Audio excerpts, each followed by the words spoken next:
তাহলে নবীজির প্রথম 23 বছরে ফল ছিল, পরের 23 বছরে তিনি হিরো বানিয়েছিলেন হযরতে ওমরের মতো, আবু বকরের মতো। এমনকি তার সামনে যখন বিদায় হসে 27 মিনিটের বক্তব্যের সময় মানুষ ছিল তার সামনে প্রায় 1,14,000। কয়জন?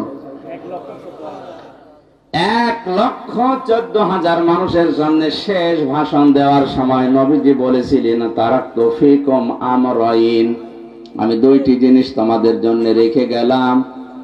লান তাদিল্লু মোজারে বর্তমান ভবিষ্যৎ, প্রেজেন্ট ফিউচার।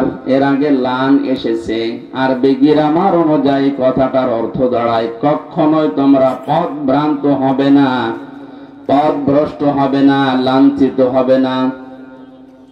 এমনকি কথার ভেতরে না খেয়ে থাকবে না, এ কথা আছে।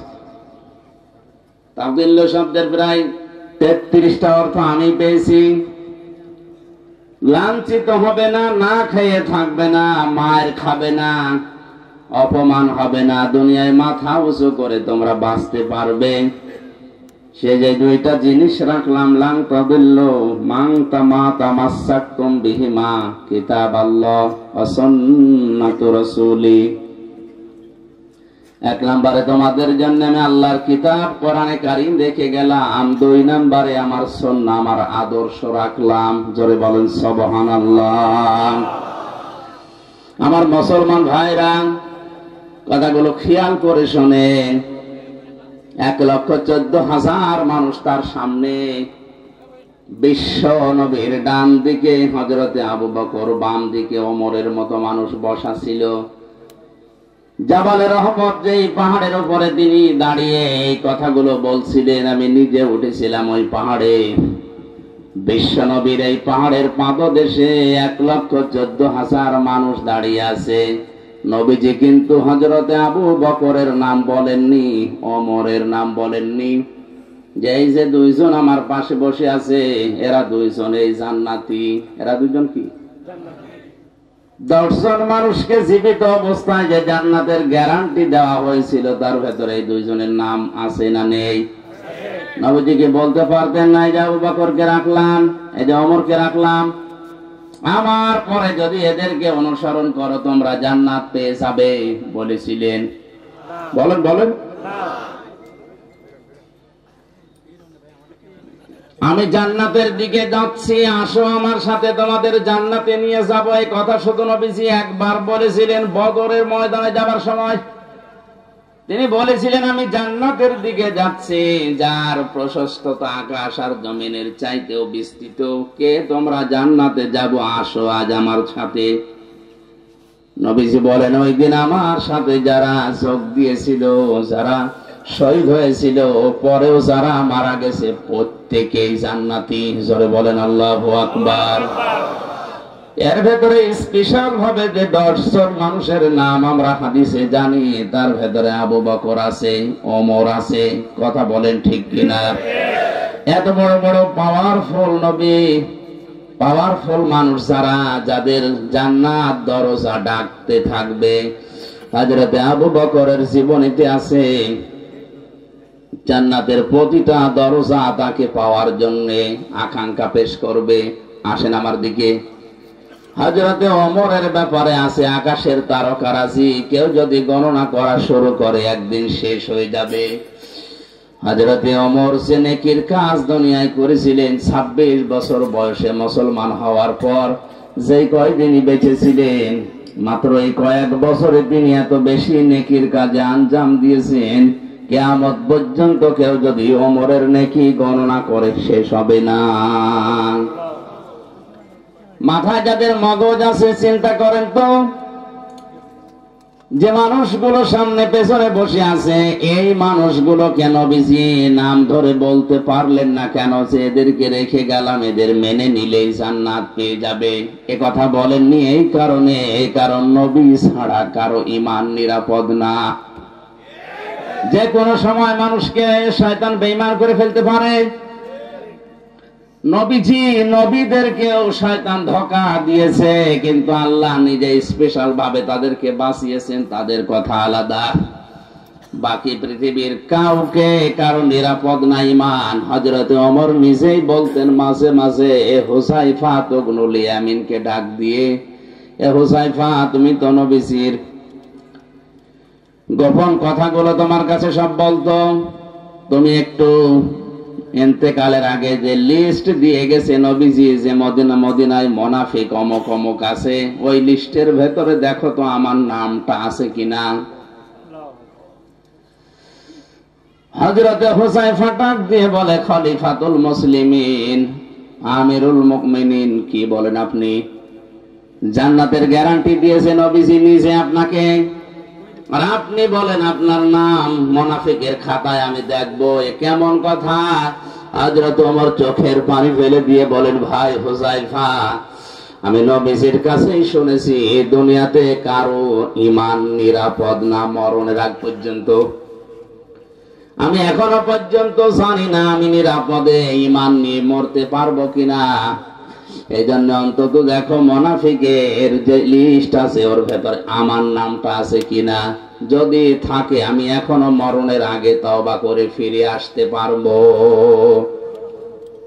মাওলানা আশরাফ ভাই হয়তো মুনাফিকদের যে আচরণ গুলো ওগুলোই বলছিলেন, আমি হালকা হালকা শুনেছি। আমি কোরআন হাদিস পড়ে মুনাফিকের প্রায় 13টা গুণ পেয়েছি। কয়টা? আমরা অধিকাংশ মানুষ 3টা জানি। কথা বললে মিথ্যা বলে, ওয়াদা করলে ভঙ্গ করে, আমানত রাখলে খেয়ানত করে, ঝগড়া হলে গালি দেয়। এরকম অনেকগুলো আমি গবেষণা করে করে কোরআন হাদিস থেকে 13টা পেয়েছি। মুনাফিকদের এই আচরণ গুলো হয়তো উনি বলছিলেন, শেষ করতে পারেননি ভাই আমার। এই সমস্ত গুণাগুণ গুলো, জার গুলো, এই আচরণ গুলো যদি কারো ভেতরে পাওয়া যায়, বুঝবেন তার ভেতরে নিফাকি আছে, মুনাফিকি আছে। আর মুনাফিককে আল্লাহ যদি মরণের পরে জাহান্নামে দেয়, আবু জেহেলের উপরে দেবে না, আবু জেহেলের নিচে দেবে। মুনাফিককে আল্লাহ যদি জাহান্নামে দেয়, আবু জেহেলের উপরে দেবে না নিচে? কোথায় আছে আন্দাজে বলেন আপনি। সূরা নিসা 140 নম্বর আয়াতে আল্লাহ পাক বলেন, ইন্নাল্লাহা জামিউল মুনাফিকিনা ওয়াল কাফিরিনা ফি জাহান্নামা জামিআ। অবশ্যই আমি আল্লাহ জাহান্নামের ভেতরে একত্রিত করব মুনাফিক এবং কাফেরদের। আগে কার নাম বলেন বলেন? আবু জেহেল মুনাফিক ছিল না কাফের? আয়াত দ্বারা বোঝা যায় যারা মুনাফিক এরা কিন্তু আবু জেহেলের নিচে থাকবে না, এরা থাকবে উপরে। বলছে ঠিক। আরে ভাই আপনি তো উল্টাপাল্টা বলেন। আবু জেহেল যদি জাহান্নামে পড়ার পরে থেমে যায়, মুনাফিক থামবে না, একেবারে নিচে থাকবে। ইন্নাল মুনাফিকিনা ফিদ দারকিল আসফালি মিনান নার ওয়া লান তাজিদা লাহুম নাসীরা। অবশ্যই মুনাফিকদের জায়গা হবে জাহান্নামের একেবারে নিচে। আসফাল ইসমে তাফসিল, এর জায়গার নিচে নেই, একেবারে নিচে তাদের জায়গা দেব। শুধু জায়গা নিচে দেব না, এই মানুষগুলোকে কেউ সাহায্যের কথা বলতেও আসবে না। কাফেরদের যত কথা আমি পেয়েছি, কোন কাফেরকে সাহায্য করা হবে না এমন কথা নেই, যদিও তাদেরকেও সাহায্য করা হবে না, কিন্তু ওয়ালাং তাজিদা লাহুম নাসীরা এরকম কঠিন শব্দ নেই। তাজিদার আগে লান আছে মজারে, মজারের আগে আমি আগেই বললাম লাং তাদিল্লুর উদাহরণ দিতে গিয়ে লান আসলে অর্থ হয় কোশ্চিন কালেও হবে না। আল্লাহ বলেন মুনাফিক যদি জাহান্নামের নিচে যায়, ওদেরকে সাহায্যের জন্য কেউ আসবে না, সাহায্য করাও হবে না। জোরে বলেন নাউযুবিল্লাহ। এখন আমার প্রশ্ন হচ্ছে, মুনাফিক তৈরি হয় কাদের ভেতরে? মুসলমানদের। বলেন কাদের ভেতরে? কোন ইহুদি, কোন খ্রিস্টান, কোন বৌদ্ধ, কোন হিন্দু, কোন মাজুসি, যত জাতি এখন পৃথিবীতে এখন প্রায় 4500 জাতি আছে, কোন জাতির ভেতরে মুনাফিক তৈরি হয় না। মুনাফিক শুধুমাত্র তৈরি হয় মুসলমানদের ভেতরে। আমরা যেহেতু মুসলমান হিসাবে দাবি করি, তাহলে মুনাফিকের জার্ম আমাদের ভেতরে থাকার সম্ভাবনা বলেন না কেন? হযরত ওমর যদি বলেন, এখনো যদি আমার নামটা থাকে আমি তাওবা করে ফিরে আসবো, ভালো হয়ে যাবে মরণের আগে, আমাদের ওই চিন্তা ভাবনার দরকার নেই। কেউ যদি বলে আমি ইহুদি দেখবো, তাহলে আপনি ইসরায়েলে যান, শুধু ইহুদি পাবেন। তামাম দুনিয়ার নিকৃষ্ট জাতি হিসাবে এখন যারা পরিচিত, জঘন্যতম জাতি হিসাবে যারা দুনিয়ায় পরিগণিত, এখন তারা হচ্ছে ইহুদি। দুনিয়ার যত অপকর্মের মূল হোতা এই ইহুদিরা। কথা বুঝতেছে? খ্রিস্টানকে যদি দেখতে চাই, আপনি আমেরিকায় যান, শুধু খ্রিস্টান পাবেন। কেউ যদি বলে আমি বৌদ্ধ দেখবো, চীনে যান, মায়ানমারে যান, শুধু বৌদ্ধ পাবেন। কোন মানুষ যদি বলে আমি মুশরিক দেখবো, পাশের রাষ্ট্রে ভারতে যান, শুধু মুশরিক পাবেন। এখন যদি বলেন জাহান্নামের একেবারে নিচে থাকবে যারা মুনাফিক, আমি দেখবো, এই দেশে পাঠানো লাগবে, কারণ দেশে ৯৬% মুসলমান। মুনাফিক এই দেশে থাকার সম্ভাবনা আছে না নেই? মুনাফিকদের 13টা আচরণের ভেতরে 11 নম্বরে আমি পেয়েছি, ওদের সব সহ্য হয়, আল্লাহর কোরআনের কথা সহ্য হয় না। কোরআনে কারীম জানিয়েছে, ওয়াইদা কিলা লাহুম তাআলাউ ইলা মা আনজালাল্লাহু ওয়া ইলার রাসূলি রাআইতাল মুনাফিকিনা ইয়াসুদ্দুনা আনকা সুদুদা। সূরা নিসার 61 নম্বর আয়াতে আছে, আল্লাহ পাক বলেন, হে নবী, যখন আপনি মানুষদেরকে বলবেন আসো আল্লাহ এবং রাসূলের আদেশের দিকে আসো, রাআইতাল মুনাফিকিনা, আপনি দেখতে পাবেন মুনাফিক যারা ইয়াসুদ্দুনা আনকা সুদুদা, আল্লাহ এবং রাসূলের আইনের কথা, আদর্শের কথা বলা মাত্রই তারা আস্তে করে পেছন দিক থেকে কেটে পড়বে। হয়তো বিভিন্ন নাম দিয়ে তারা কাটবে। কিছু কিছু মানুষ বলবে এটা রাজনীতি।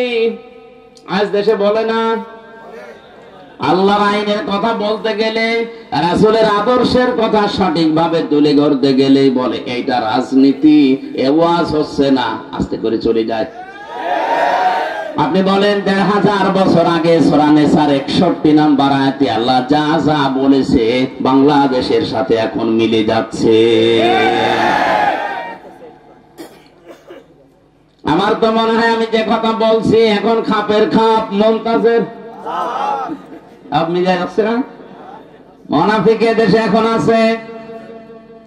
আল্লাহর আইনের কথা বললে এর কাছে রাজনীতি মনে হয়, রাসূলের আদর্শের কথা বললে, রাসূলের বিচার ব্যবস্থার কথা বললে এর কাছে রাজনীতি মনে হয়। বলে এটা আমাদের সংবিধানের বাইরের কথা। পৃথিবীর সবচাইতে বড় সংবিধান আল্লাহর কোরআন। وَكَذَلِكَ أَنزَلْنَاهُ حُكْمًا عَرَبِيًّا وَلَئِنِ اتَّبَعْتَ أَهْوَاءَهُمْ بَعْدَ الَّذِي جَاءَكَ مِنَ الْعِلْمِ مَا لَكَ مِنَ اللَّهِ مِنْ وَلِيٍّ وَلَا وَاقٍ। যারা বলেন আল্লাহু আকবার।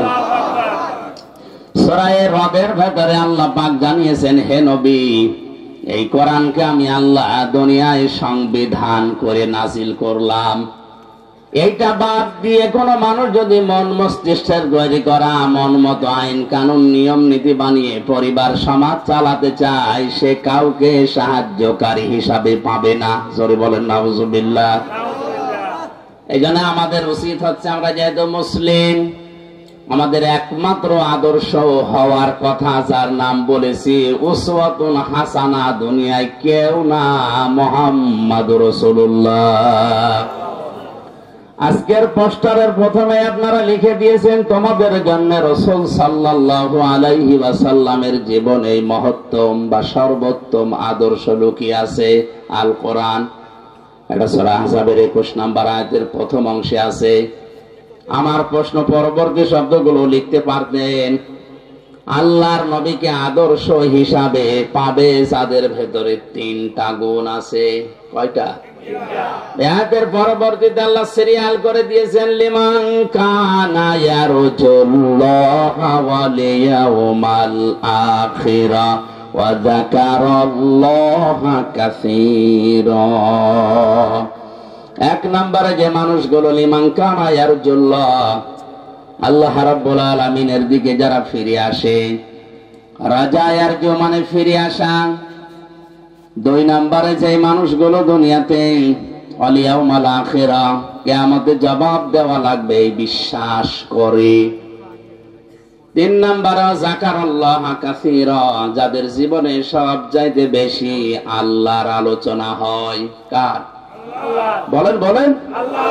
তাহলে এই বাংলাদেশে 18 কোটি মানুষের জন্য রাসূলুল্লাহ আদর্শ এখনো সবার জন্য হয়নি, কারণ এই 3টা গুণ আমরা অধিকাংশ মানুষের ভেতরে দেখতে পাচ্ছি না।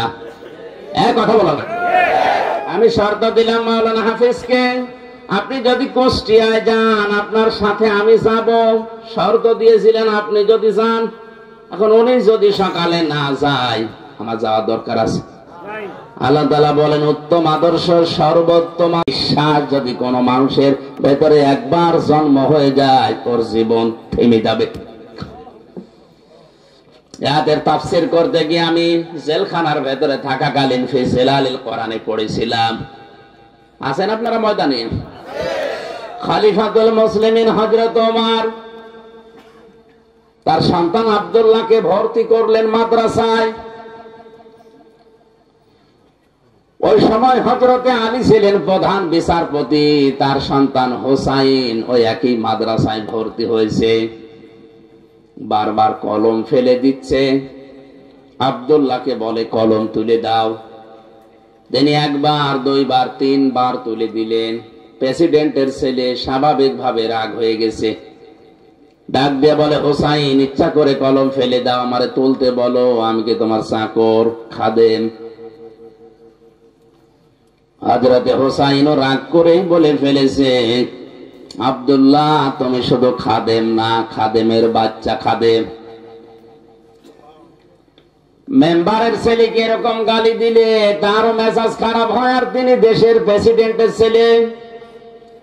এক দৌড়ে বাড়িতে গিয়ে বলে, আব্বা আমি আর মাদ্রাসা যাব না। কেন? হোসাইন আমারে গালি দিয়েছে, আমি নাকি খাদেমের বাচ্চা খাদেম। হযরত ওমর বিচক্ষণ মানুষ ছিলেন, ডাক দিয়ে বলে, সন্তান আমি বিচার করব, কিন্তু এখন না, জমার দিন। জমার দিন তিনি খুতবা দিচ্ছিলেন। বক্তব্যের মাঝখানে তিনি দাঁড়িয়ে বললেন, এখানে হযরত হোসাইন আছে? বলে, হ্যাঁ। এদিকে আস। তুমি আমার ছেলেটাকে গালি দিয়েছো খাদেমের বাচ্চা, চাকরের বাচ্চা বলে? বলে, হ্যাঁ দিয়েছি। কেন দিলে? হযরতে হোসাইন বলে, ওমর হাতে মুখে হাত দিয়ে বলেন তো, আপনি কি আমার নানার খাদেম ছিলেন না? হযরত ওমরের কথা বন্ধ হয়ে গেছে, চোখ দিয়ে টপ টপ করে পানি পড়ছে। সাহাবীদের বললেন, নবীর সাহাবীরা বিচার হয়ে গেছে। ছোট মানুষ তো। আব্দুল্লাহ বসে না, বলে, বাবা তুমি তো এখনো বিচার আরম্ভই করনি, হোসাইনকে মারবে না? হযরত ওমর বলে, বাবা যে বিচার করেছি এটা আমার অনেক কাজে লাগবে। হোসাইন তুমি যেটা বললে এটা কি লিখে দিতে পারবে? হ্যাঁ। খেজুর পাতা আর একটা পৃষ্ঠা, খেজুর পাতার একটা পাতা নিয়ে এসেছে খেজুর গাছের, ওখানে লিখে দিয়েছে, ওমর আমার নানার খাদেম ছিল, এটা আমি দেখেছি, সই করে দিলাম, হোসাইন ইবনে আলী। যান। হযরত ওমর কাগজটা হাতে নিয়ে মুখে জমা দিলেন। ছেলেকে ডাক দিয়ে বললেন, বাবা মারা যাওয়ার পরে এই কাগজটা আমার কাফনের ভেতরে দিয়ে দিও। কিয়ামতের ময়দানে যদি আল্লাহ আমাকে প্রশ্ন করে আর জীবনের যদি কিছুই কবুল না হয়, অন্তত এই কাগজটা তুলে দেখাতে পারবো, মাবুদ তোমার নবীর নাতি লিখে দিয়েছে আমি নবীর খাদেম ছিলাম।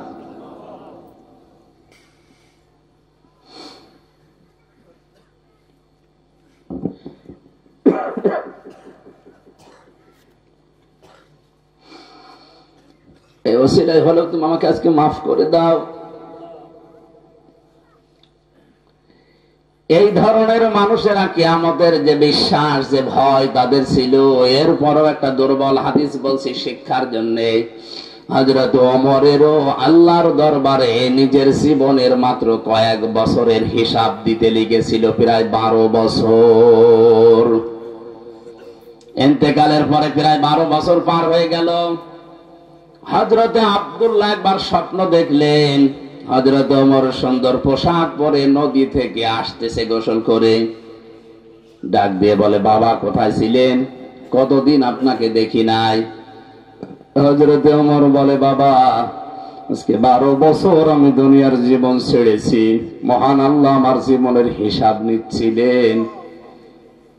শেষ পর্যন্ত তিনি আমাকে বলেছে, ওমর তোরে মাফ করে দিলাম। কারণ আল্লাহ যদি কারো প্রতি ন্যায় বিচারও করে সে বাঁচবে না, যদি সঠিক বিচারও কারো প্রতি করে সে বাঁচবে না। অন্যায় বিচার তো আল্লাহ করেই না, ন্যায় বিচার করলেও কেউ পার পাবে না।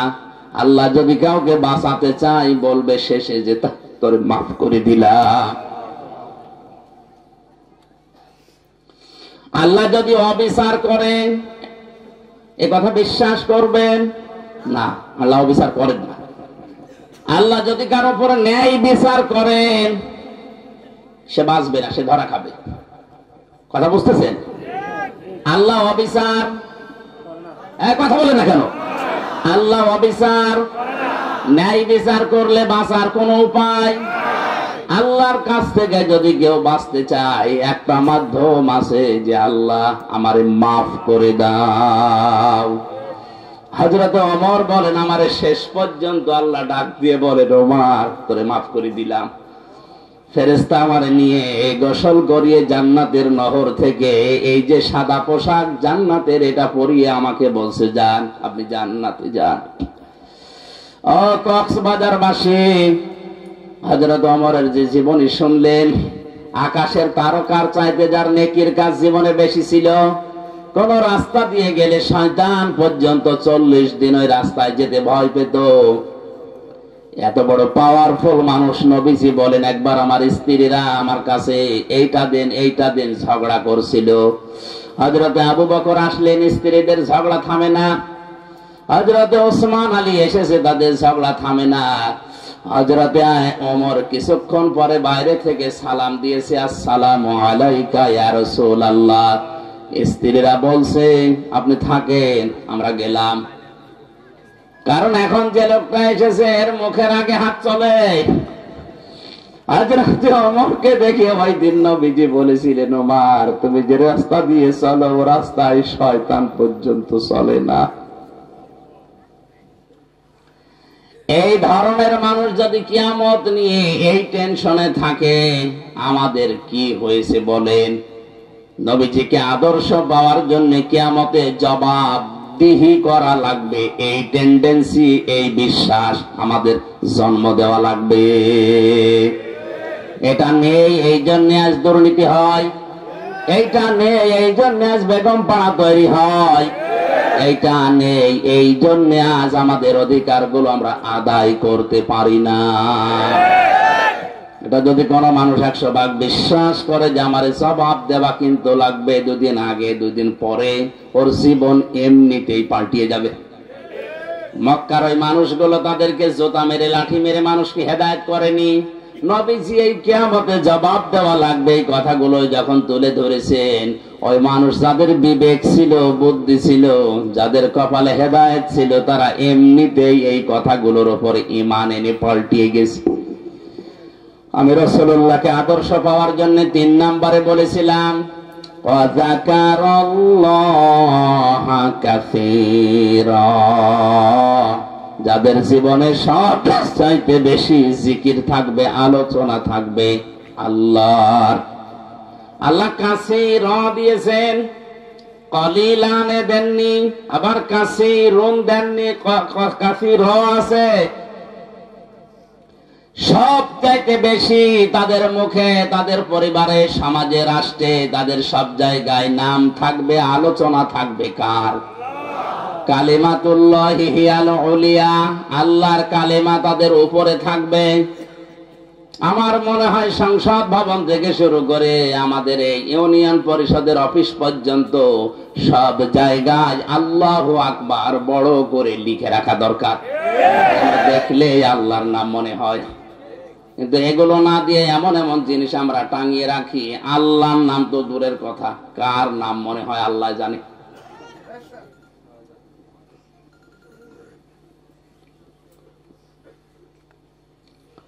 আল্লাহ রাব্বুল আলামিন বলেন, রাসূলুল্লাহকে যারা আদর্শ হিসাবে এই তিনটা গুণ অর্জন করে পাবে, বিশ্ব নবী মুহাম্মদুর রাসূলুল্লাহ রাসূলুল্লাহ হওয়ার পর থেকে আতঙ্কে ছিলেন। কিসে ছিলেন বলেন বলেন? 1 থেকে 40 বছর তার সমস্যা হয়নি। 40 থেকে 63, 23 বছরে 82 বার তাকে ডাইরেক্ট হত্যা করার জন্য ইহুদিরা চেষ্টা চালিয়েছে। শুধু চেষ্টায় চালিয়ে শেষ করে দেয়নি, মরণের পরেও তার লাশ পর্যন্ত চুরি করার জন্য তারা ব্যস্ত ছিল। এজন্য ওই 23 বছর রাসূলুল্লাহকে যারা মেনে নিয়েছে তারাও বিপদে পড়েছে। কিন্তু 1 থেকে 40 যারা ওই সময় মেনে ছিল, তার সাথে ছিল, তাদের কোনো বিপদ হয়নি। এমনকি পুরো আরব জাহানে তাদের একটা শত্রুও ছিল না। আর রাহিকুল মাখতুম, এই ঐতিহাসিক সিরাত গ্রন্থে আপনি দেখবেন 1 থেকে 40 বছর পর্যন্ত নবীজির পেছনে মানুষ ছিল না, তা না ছিল। কারণ হিলফুল ফজল যেদিন গঠন করেন তার সাথে ওই এলাকার যুবকেরা অনেকেই যোগ দিয়েছিল। সামাজিক উন্নয়নমূলক অনেক কাজ তিনি এই সংগঠনের মাধ্যমে এলাকায় করতেন। কিন্তু দুঃখজনক হলেও সত্য, একটা শত্রুতার ওই সময়ের ভেতরে তৈরি হয়নি। একই মানুষ 40 বছরে কোরআনে কারিমটা হাতে পাওয়ার পরে যতদিন এটা তার কাছে ছিল ততদিন তার শত্রুর অভাব ছিল না। এই জন্য আমরা যদি কেউ বলি আমি নবীওয়ালা কাজ করি না, আপনি মোহাম্মদ ইবনে আব্দুল্লাহর কাজ করেন, এই জন্য আপনার সমস্যা হয় না। কেউ যদি রাসূলুল্লাহর কাজ আরম্ভ করে, রাসূলুল্লাহর যেভাবে আরম্ভ হয়েছিল 3 বছর তিনিও জেলে ছিলেন, আপনারও থাকা লাগতে পারে।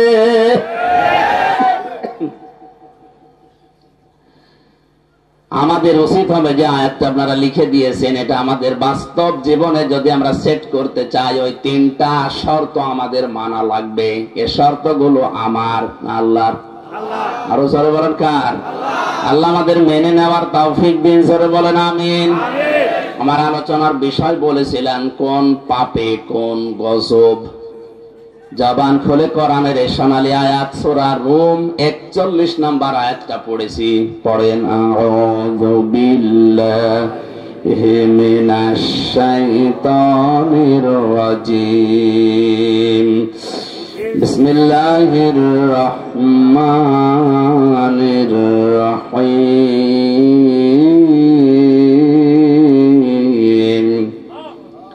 যাহারাল ফাসাদু ফিল বাররি ওয়াল বাহরি বিমা কাসাবাত আইদিন নাস লিয়ুযীকাহুম বা'দাল্লাযী আমিলু লা'আল্লাহুম ইয়ারজিউন।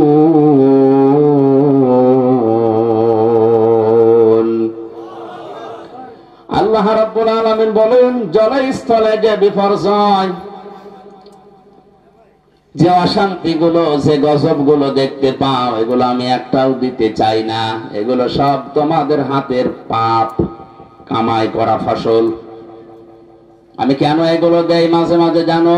অনিয়তি বৃষ্টি, অনাবৃষ্টি, মাঝে মাঝে এই জমিনকে ঝাঁকুনি দেয়, আমরা যেটা ভূমিকম্প বলে শুনি। এগুলো কেন করি? লিইউযীকাহুম বা'দাল্লাযী আমিলু, তোমরা যে আমল করেছো, কাজ করেছো, আমল আবার দুই প্রকার। আমল কয় প্রকার? একটা বদ আমল, একটা নেক আমল। এই বদ আমল যারা দুনিয়ায় করে তাদেরকে আমি আল্লাহ একটু থামাতে চাই, এই আযাবগুলো দিয়ে তাদেরকে আমি আল্লাহ একটু বাধা দিতে চাই, দেখি তারা ফিরে আসে কিনা। লাআল্লাহুম ইয়ারজিউন, আমি চাই যে তারা ফিরে আসুক।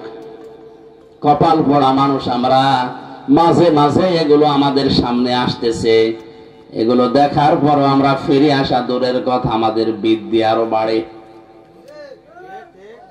সূরা সরার ভেতরে আল্লাহ জানিয়েছেন, এটা 29 নম্বর আয়াতে আছে, ওমা সাবাকুম মিন মুসিবাতিন ফাবিমা কাসাবাত আইদিকুম ওয়া ইয়াফু আন কাসীর।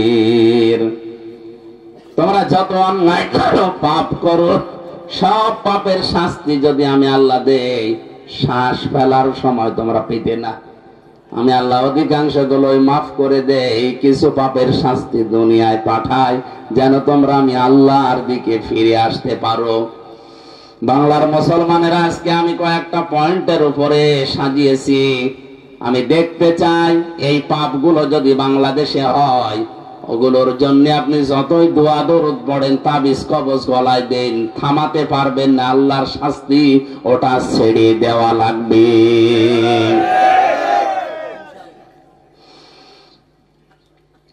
কোরআনে কারিমে সূরা আনকাবুত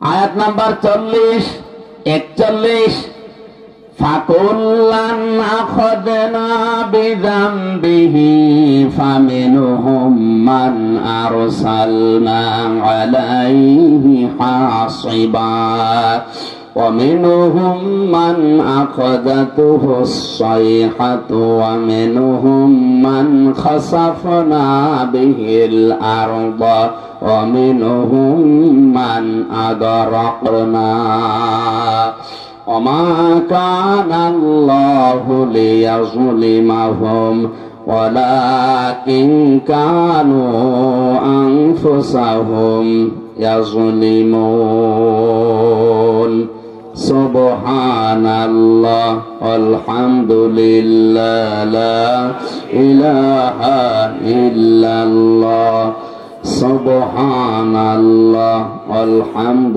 لله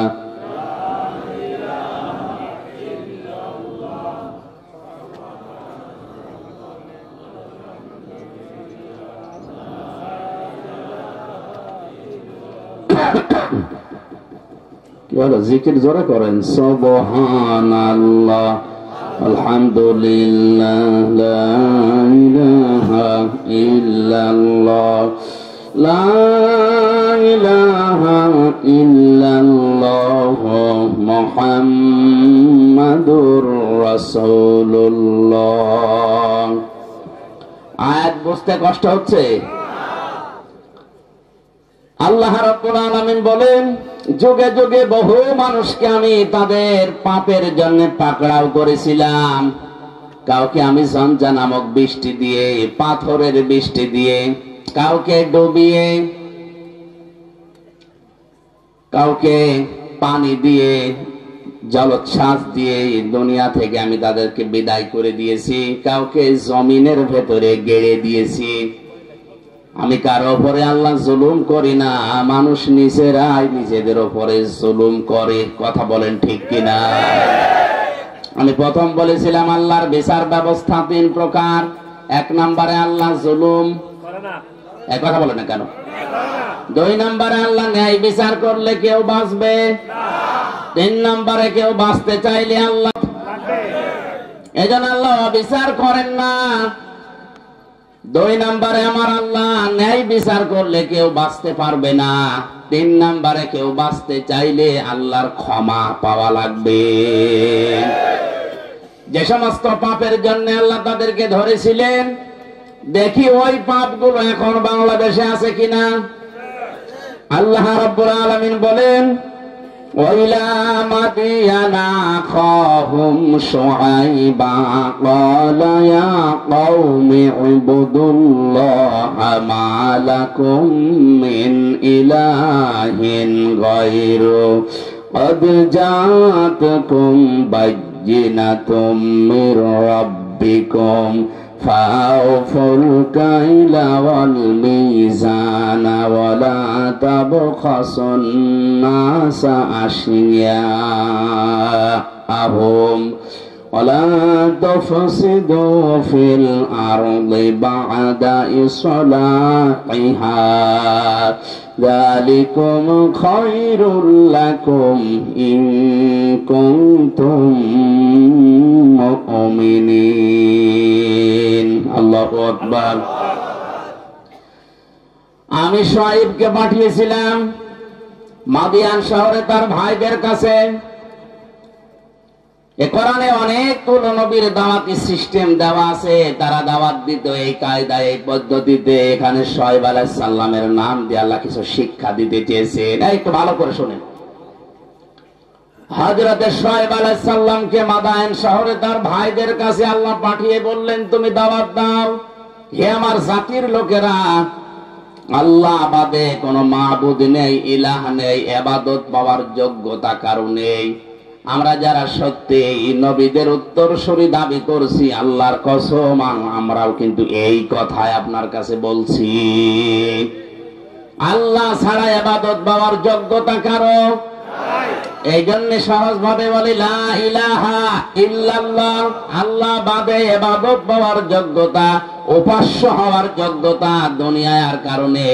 এ কথা বললেই হিন্দুরা রাগ করে, কারণ ওদের দেবতা একটা দুইটা না, কয়টা? 33 কোটি। ওদের দেবতা 33 কোটি। এই জন্য ওদের রাগ হবে। আল্লাহ ছাড়া ইবাদত পাওয়ার, উপাসনা পাওয়ার যোগ্যতা আর কারণে এ কথা বললে ইহুদির মন আপনি পাবেন না, খ্রিস্টানের মন আপনি পাবেন না। ওয়ালান তারদা আনকালে ইয়াহুদু ওয়ালান নাসারা হাত্তা তাত্তাবিআ মিল্লাতাহুম কুল ইন্না হুদাল্লাহি হুয়াল হুদা। হে নবী, কখনো ওরা আপনার পদে ইহুদি খ্রিস্টানরা রাজি হবে না যতক্ষণ আপনি তাদের যে ধর্ম অনুসরণ না করবেন। ওদের ধর্মে খোদা কয়জন? 33 কোটি। কারো 3 জন, কারো 2 জন। বিভিন্ন জিনিসকে তারা খোদা হিসাবে মেনে নিয়েছে, উপাস্য হিসাবে ইবাদত পাওয়ার যোগ্যতা তারা ভাগ ভাগ করে দিয়েছে। একমাত্র জাতি মুসলিম। 175 কোটি মানুষের ভেতরে হয়তো ভুল ত্রুটি থাকতে পারে, কিন্তু লা ইলাহা ইল্লাল্লাহর ব্যাপারে কোনো পার্থক্য আমাদের নেই। আমরা মনে প্রাণে বিশ্বাস করি, এ কথা কাজে লাগাতে চাই। আল্লাহ ছাড়া ইবাদত পাওয়ার যোগ্যতা কারো, উপাসনা পাওয়ার যোগ্যতা কারো।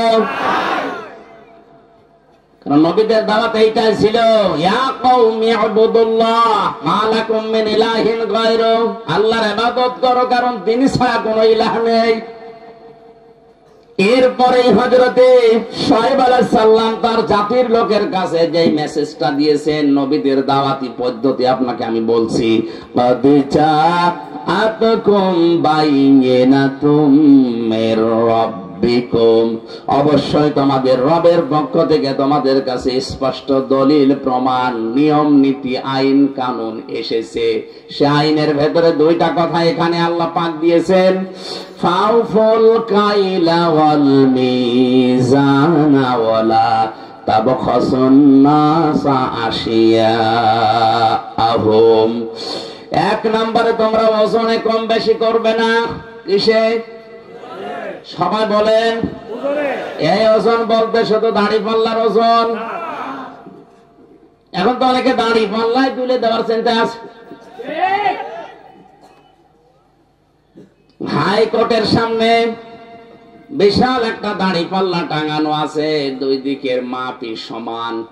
এটা দ্বারা দেশের জনগণকে বোঝানো হচ্ছে যে ন্যায় বিচার ছাড়া এখানে কিছু চলে না। দাড়ি পাল্লা মানে কি? মানদণ্ড। দাড়ি পাল্লা মানে ন্যায় বিচারের মানদণ্ড ওইটা যে এদিকেও যেমন এইদিকেও যেমন, কোন দিকে একেবারে কম বেশি নেই, সমান সমান। আচ্ছা, তো বিচার ব্যবস্থার দিকে তাকালে আজ যেটা দেখতে পাচ্ছি আমরা, ন্যায় বিচারের তুলনায় অবিচারই বেশি হচ্ছে। ন্যায় বিচারের তুলনায় অবিচার যদি না হবে, কোন কারণে আমি 3টা বছর জেল খাটলাম, আপনি জবাব দেন।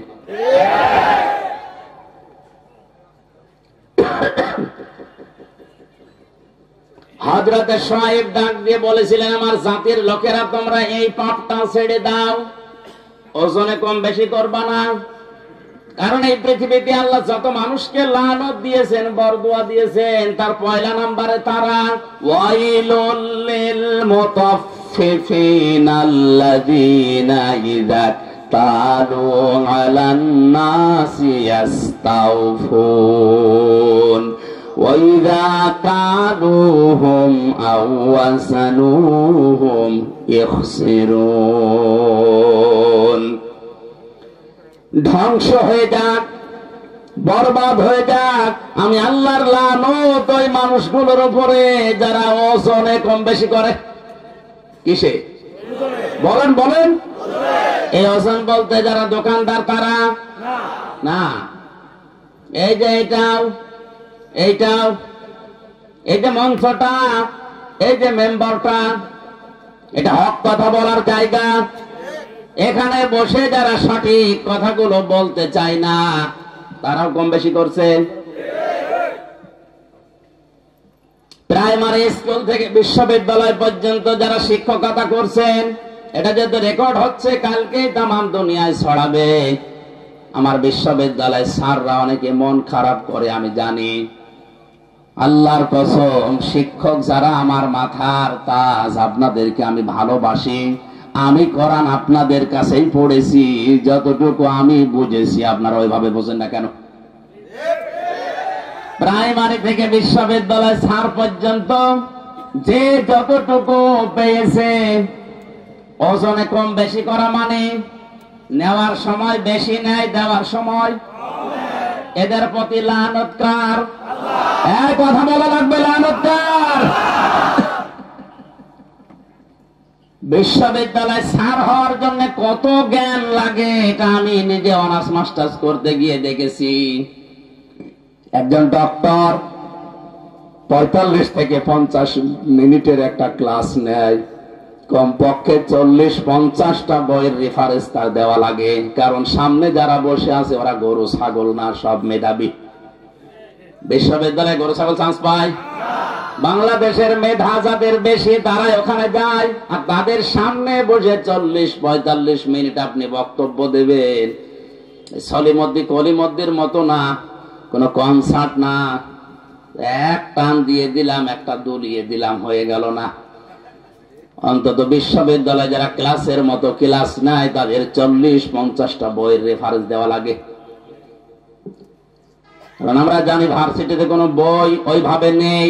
স্যারদের লেকচার গুলো থেকে লাইব্রেরিতে হাজার হাজার বই আছে, ওখান থেকে বাছাই করে প্রশ্নের উত্তর তৈরি করা লাগে। এই যে স্যাররা এই পর্যায়ে যেতে তাদের কত মেহনত করা লেগেছে, তারাও তাদের শিক্ষকের কাছ থেকে কত কিছু পেয়েছে। নেওয়ার সময় তারা তো ঠিক মতোই নিয়েছে, কিন্তু দেওয়ার সময় অধিকাংশ স্যাররা আমাদেরকে ওইভাবে দিতে চায় না। আজ প্রাইমারি থেকে আপনি তাকান, মাদ্রাসা বলেন, স্কুল বলেন, কলেজ বলেন, ভার্সিটি বলেন, সব জায়গায় ক্লাসে 45 মিনিটে যেটা দেওয়ার কথা ওইটা ঠিক মতো দেয় না, বলে প্রাইভেট করা, কোচিং করা লাগবে। এই যে আপনি নেওয়ার সময় ঠিক মতো নিয়েছিলেন, দেওয়ার সময় ঠিক মতো দিলেন না, এইটাই ওয়াইলুল লিল মুতাফফিফিন। আপনি তো নেওয়ার সময় ঠিক মতোই নিয়েছিলেন, যদি ওইভাবে দিতেন আমার আর প্রাইভেট পড়া লাগতো না, কোচিং করা লাগতো না। বেশি বলে ফেললাম। এইটাই চলছে অধিকাংশ ভার্সিটির স্যাররা। রাজশাহী বলেন, কুষ্টিয়া বলেন, বরিশাল বলেন, চট্টগ্রাম বলেন, এই সমস্ত জায়গা থেকে ঢাকায় যে প্রাইভেট ভার্সিটিতে ক্লাস নেয়। তো সরকার আপনারা যেখানে রেখেছে এই জায়গায় আপনি যতগুলো টুকু পেয়েছিলেন ওইটা ডেলিভারি দিতে পারেন না। হযরতে শুআয়ব নবী এই কথা তার জাতির কাছে বললেন যে তোমরা ওজনে কম বেশি করবা না। ওয়ালা তাবখাসুন নাসা আশিয়া, এক একটা শব্দের ভেতরে লক্ষ লক্ষ কথা এরকম পয়েন্ট আকারে আছে, যত টানবেন তত বের হবে। আমার শরীরের দিকে, গলার দিকে, আরে ঘড়ির দিকে তাকে আমি খুব তাড়াতাড়ি করছি। ওয়ালা তাবখাসুন নাসা আশিয়াহুম ওয়ালা তুফসিদু ফিল আরদি বা'দা ইসলাহিহা। দ্বিতীয় নম্বরে, দুনিয়াতে শান্ত হয়ে যাওয়ার পরে অশান্তি করার জন্য পায় তারা করবা না, যেটা সবচেয়ে বেশি চলছে এই বাংলাদেশে। যালিকুম খায়রুল লাকুম, এইটাই ভালো কাজ। ইন কুনতুম মুমিনিন, যদি মুমিন বলে দাবি করে থাকো। ওজনে কম বেশি করা আজকে থেকেই বন্ধ করা লাগবে। এই ওজনে কম বেশি মানে খাদ্যে ভেজাল দেওয়া আছে, এই কথা বলেন না কেন? আজ হাজারো মানুষ নিজের সন্তান, নিজের বউ, নিজের মা যেগুলো খাবে ওগুলোতে ফরমালিন দেয় না, বিষও দেয় না, ঔষধও দেয় না, ওগুলো দেয় শুধু তাদের যেগুলো অন্যরা খাবে। যারা ফরমালিন দিচ্ছেন, বিষ দিচ্ছেন, ঔষধ দিচ্ছেন, এগুলোর কারণে যে ফলগুলো তরতাজা দেখতে মনে হয়, ধোঁকা খেয়ে আমাদের মতো মানুষ আমরা কিনে নিয়ে আসি, আমাদের কিডনি নষ্ট হয়ে যায়।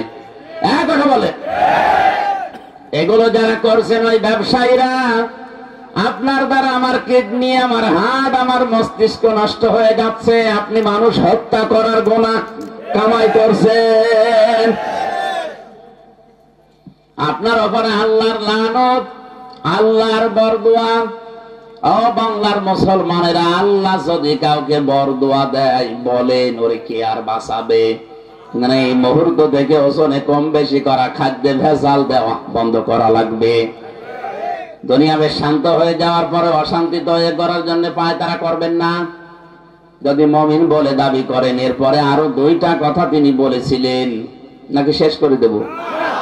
ওয়ালা তাকুদু বিকুল্লি সিরাতিন তুইদুনা ওয়া তাসুদ্দুনা আন সাবিলিল্লাহ মান আমানা বিহি ওয়া তাবগুনাহা ইওয়াজা ওয়াযকুরু ইয কুনতুম কলিলান ফাকাসসারাকুম ওয়ানজুরু কাইফা কানা আকিবাতুল মুফসিদিন। আরেকটু খেয়াল করেন, আল্লাহ তাআলা বলেন তাদের আরেকটা অপরাধ ছিল, ওয়ালা তাকুদু সিরাত তাকুদু বিকুল্লি সিরাতিন তুইদুনা। ওরা মানুষকে ধরার জন্য বিভিন্ন রাস্তায় বসে থাকতো ওত পেতে। আজ বাংলাদেশে এই গণাটায় 15 বছরে সবচাইতে বেশি বেড়েছে। ওত পেতে থাকে, কখন কারে ধরিয়ে দেওয়া যায়। এই জেলায় মনে হয় এখনো শুরু হয়নি। হয়তো একটু পাড়াপতি হিসাবে রাগারাগি হয়েছে, ঝগড়া হয়েছে, রাজনৈতিক একটা সিল লাগিয়ে তারা গোপনে ধরিয়ে দেওয়ার জন্য থানায় উনি আগে 10,000 টাকা দিয়ে এসেছে যে অমুককে ধরে নিয়ে আসো। উনি ধরে নিয়ে যায়, নিজে আবার ছাড়ায়, মাঝখান থেকে লোকটার প্রায় 50,000 টাকা আল্লাহর ওলি খেয়ে ফেলেছে। আমি এটা একটু বেশি বলে ফেললাম।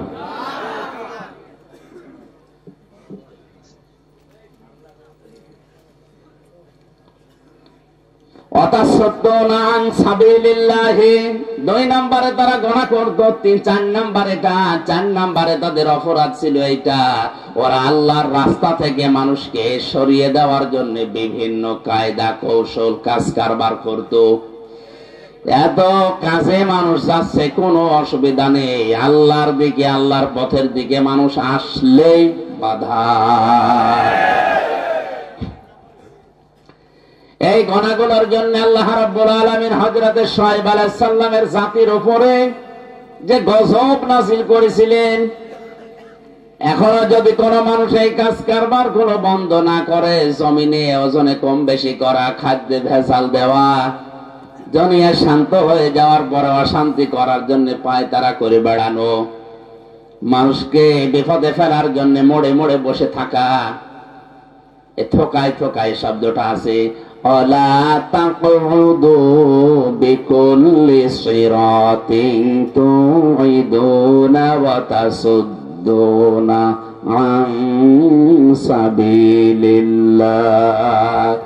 তোমরা বসে থেকো না মানুষকে ধরিয়ে দেওয়ার জন্য, বিপদে ফেলার জন্য, কোন রাস্তার মোড়ে মোড়ে গোপনে,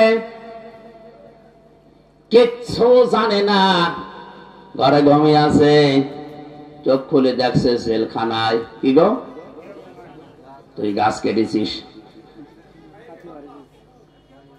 তুই গাড়িতে আগুন লাগিয়েছিস, অথচ কিচ্ছু জানে না।